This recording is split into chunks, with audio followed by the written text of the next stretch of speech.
She hired a nanny, but had no idea who she really was. When Claire opened the door that afternoon, she wasn't expecting anyone. The rain was still tapping softly on the porch, and there stood a woman in her. Late 50s, umbrella dripping, smile calm and familiar in a strange way. "Hi, I'm Elena," she said gently. "I saw your notice for a nanny." Claire hesitated.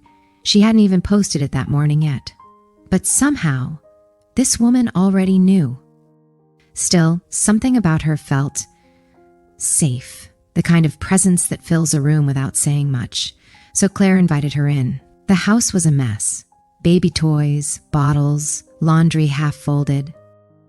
Elena didn't seem to notice. She simply took the baby in her arms with quiet ease. The crying stopped instantly. Claire blinked, surprised. "How did you—" Elena just smiled. "I used to care for one just like him," she said softly. Within days, the house felt different. The baby slept better. The air seemed calmer.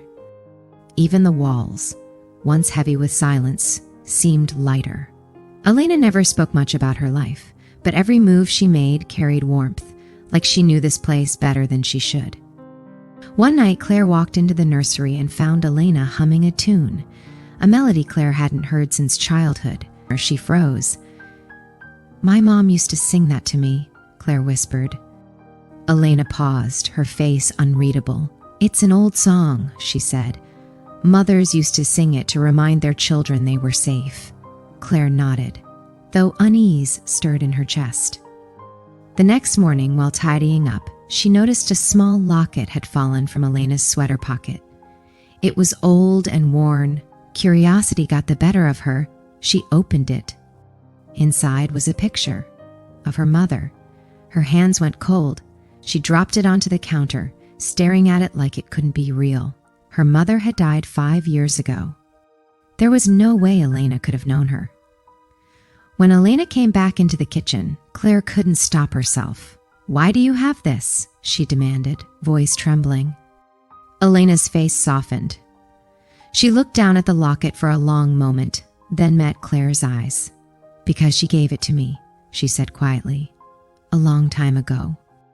Claire's breath caught. "I was your mother's nurse," Elena continued, her voice calm, almost trembling. "She asked me to look after you when she couldn't anymore." Claire's mind spun. The familiarity, the lullabies, the calm. It all made sense now. "She told me you'd need someone when life got too heavy. She made me promise I'd find you, even if years passed.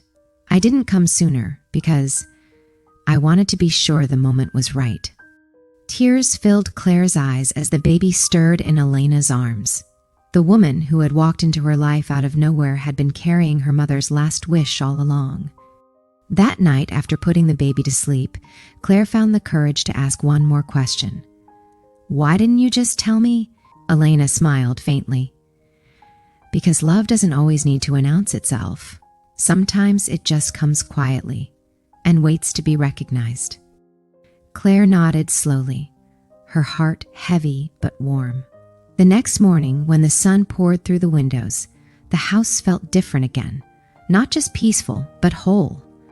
And as Elena hummed that old lullaby again, Claire realized she finally remembered the rest of the song.